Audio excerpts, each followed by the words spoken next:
A land of rich culture, art, architecture, and history, Italy has the world's largest number of World Heritage Sites. Its history goes back thousands of years. It became an empire, then progressed to a collection of city-states until it became a united country in 1861.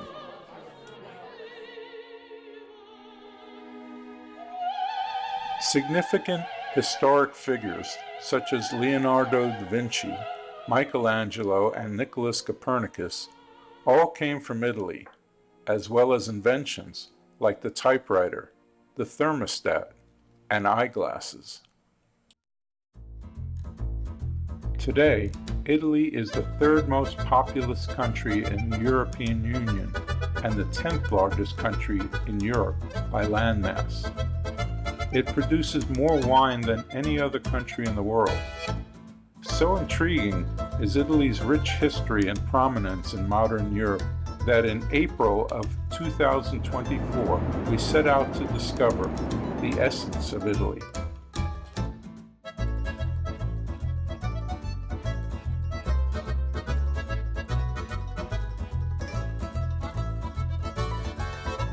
The city of Venice is connected by 472 bridges that connect the 126 islands that make up the city.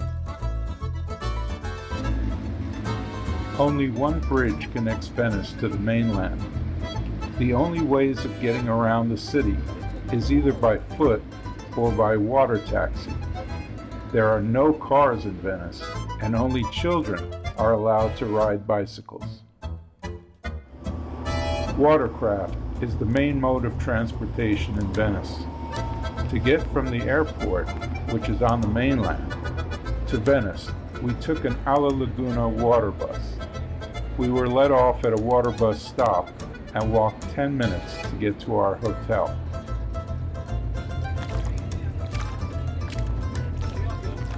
The Grand Canal is the main waterway that divides Venice. There are 4 bridges that span the Grand Canal. The Rialto Bridge is the oldest, completed in 1591. It spans the San Marco and San Paolo districts of the city. The Rialto market sprung up on the San Paolo side of the bridge.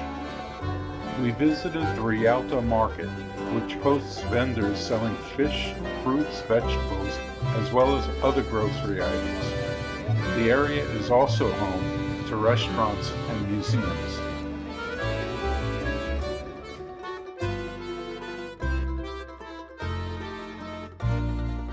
The market sprung up in 1076. In 1514, a fire destroyed most of the buildings. Over time, the area was gradually rebuilt.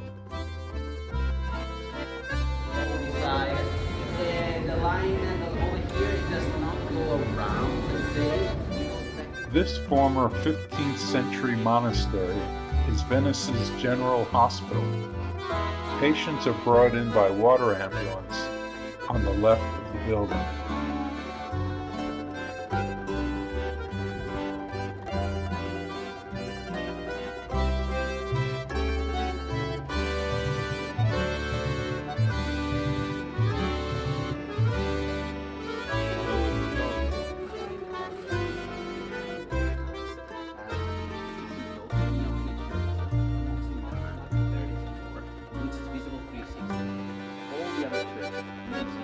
We journeyed by foot from the Rialto area to St. Mark's Square, stopping along the way in Marco Polo's old neighborhood.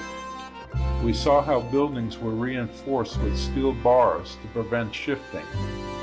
We saw how water was collected through slits in the walkways, filtered, and made available in wells throughout the city.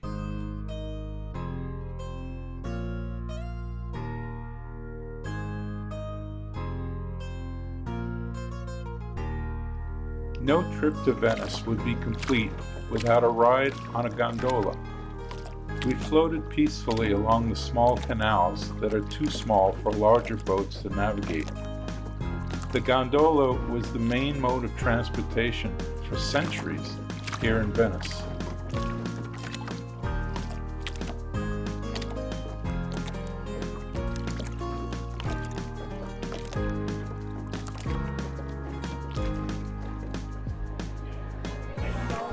St. Mark's Square is the main public square in Venice. It boasts stunning architecture and history. At the eastern end of the square is St. Mark's Basilica. The basilica's architecture exhibits grand arches and Romanesque carvings around its central doorway. It became the episcopal seat of the Patriarch of Venice in 1807 and the religious center of the Republic of Venice. The current structure is the third church established here. The first was constructed around 1063.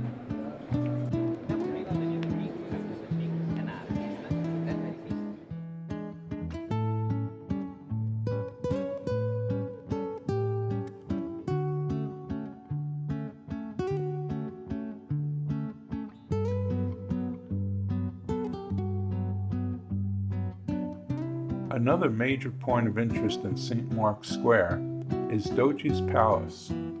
The palace was the residence of the supreme authority of Venice, called the Doge. It was built between 1172 and 1178. Doge's Palace is one of Venice's top attractions. Its interiors are adorned with intricate artwork, as well as displays of military equipment used at the time. The palace is also where crimes were adjudicated. A guilty prisoner would be rushed off to the prison next door, using a convenient enclosed bridge known as the Bridge of Sighs. The enchanting night scenes of Venice allowed us to digest all that we had experienced at the end of our first full day of touring.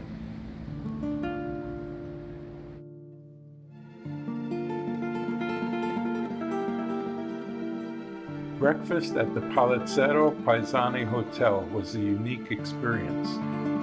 Built in the 16th century for the wealthy Paesani family, the palace was designed by renowned Venetian architect Bartolomeo Manopola at a cost of 200,000 ducats. The toaster may have been a holdover from that same period. A quick water bus ride took us to the island of Murano, renowned for its glassmaking. Murano is the second largest island in the Venetian lagoon. It currently has 7,000 inhabitants, which makes for a very peaceful and serene visit.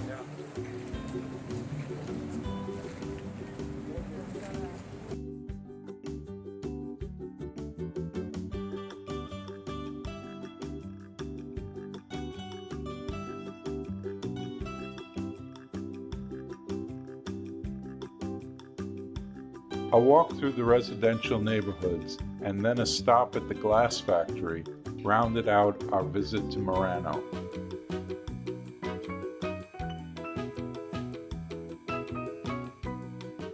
During the days of the Venetian Republic, Jews were forced by the government to live in the Venetian ghetto. This was instituted in 1516 by order of the Doge Leonardo Loredan and the Venetian Senate. By 1555, Venice had 160,208 inhabitants. 923 were Jews who were forced to live on this small island within Venice, where Jews were required to wear insignia to differentiate them from Christians. They were not permitted to leave the ghetto at night and were required to pay the guards that kept them inside. There are 5 synagogues in the ghetto. 2 are open to the public, and we had the opportunity to see them firsthand. Behind the Spanish synagogue is the secret garden, where over 450 varieties of plants and trees thrive. Here, The memories of Holocaust victims are set in stone outside the doorway of this family's home. It was now time to leave Venice, so we took a water taxi to Venice's Santa Lucia train station and boarded a high-speed train to Rome, our next destination. The train whisked us along at 190 miles per hour for our 4-hour journey to Rome. We settled into our room at the Rose Garden Hotel and prepared for tomorrow's journey to the north. Our first destination was Pisa, in the Tuscany region. The Piazza dei Miracoli is a 22-acre compound in the city of Pisa. Within the compound are the cathedral, the baptismal, and the bell tower, more famously known as the Leaning Tower of Pisa.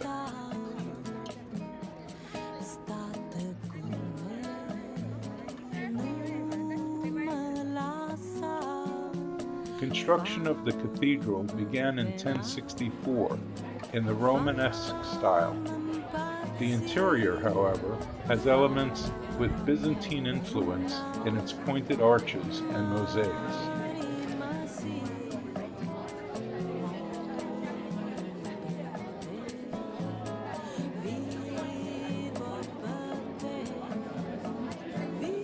The baptismal is a rounded building that was begun in the 12th century. It's currently being renovated. By 1990, the Leaning Tower leaned by 5.5 degrees. The lean was reduced in 2010 by 4 degrees. After a bus ride from Pisa to Florence, we stopped for lunch at a restaurant named Pinocchio's. We then paid a quick visit to the Florence market.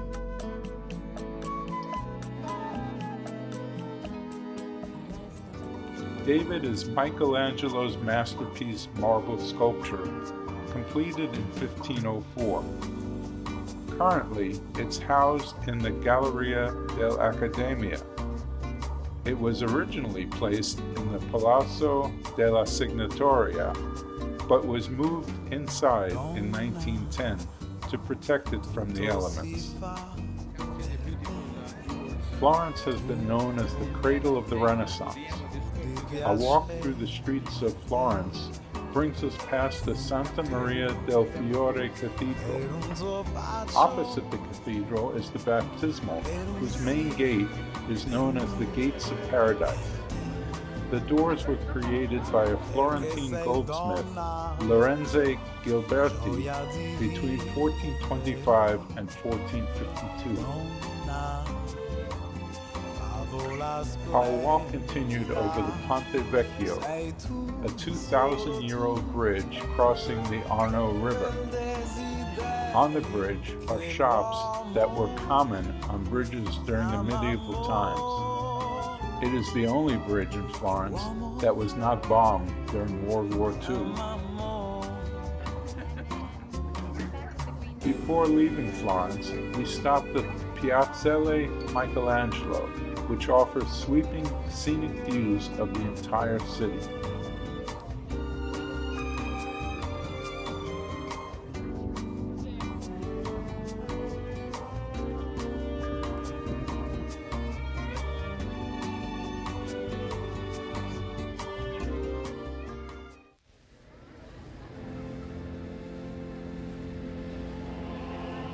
We traveled back to Rome and began the next day at Vatican City. The lines were long both inside and out. We toured the museum, the grounds, and St. Peter's Basilica. The Basilica is home to Michelangelo's marble sculpture, La Pietà.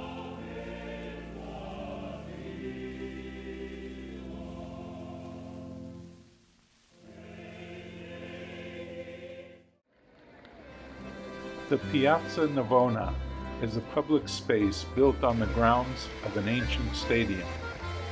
Around 1730 it looked like this. Today, it looks pretty much the same, except for a few thousand tourists. Its fountains are truly remarkable.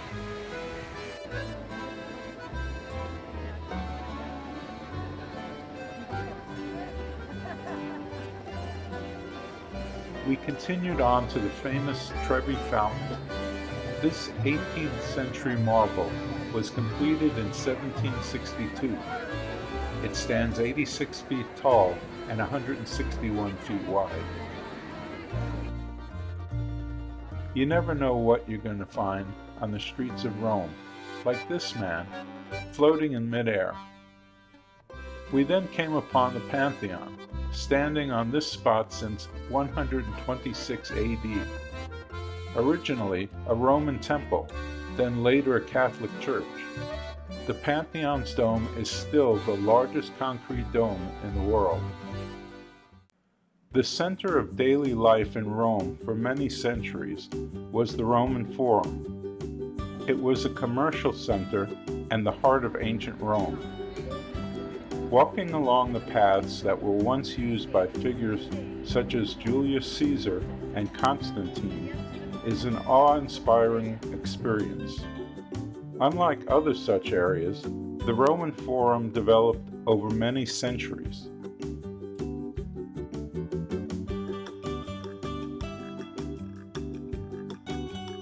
A stone's throw and just east of the Roman Forum lies the Colosseum, the largest ancient amphitheater ever built. Originally completed in 80 AD, it could hold between 50 and 80,000 people. It was used for gladiator contests, animal hunts, as well as historical battle reenactments. It is believed by some that the Colosseum's base could be flooded with water, allowing naval battles to be reenacted.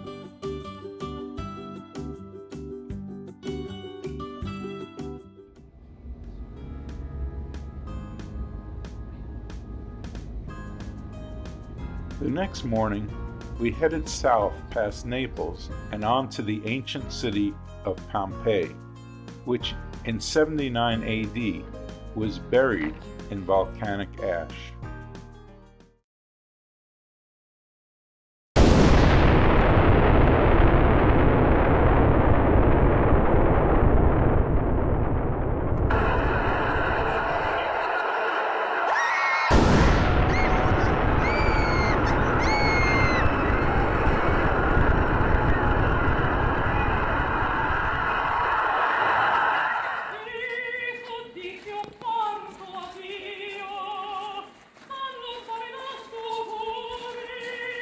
A lovely voice.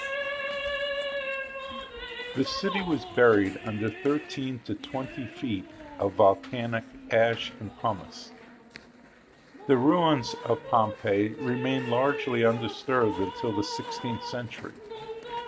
Excavations didn't begin until the mid-18th century.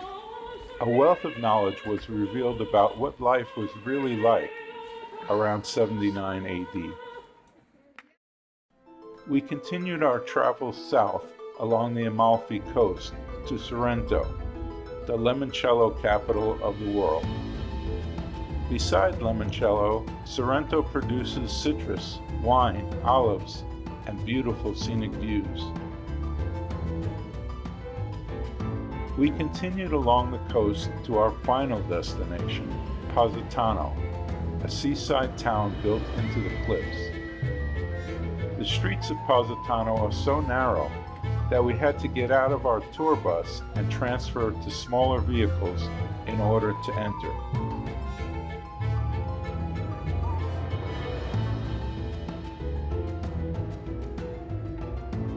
A walk along the streets of Positano brings us past quaint shops and restaurants with a beautiful view of the sea. Our visit to Italy ended too soon. It's hard to take in all this country has to offer in a short amount of time. Experiencing all the sights, sounds, and tastes of Italy will certainly require another visit. So for now, arrivederci Italy, until we meet again.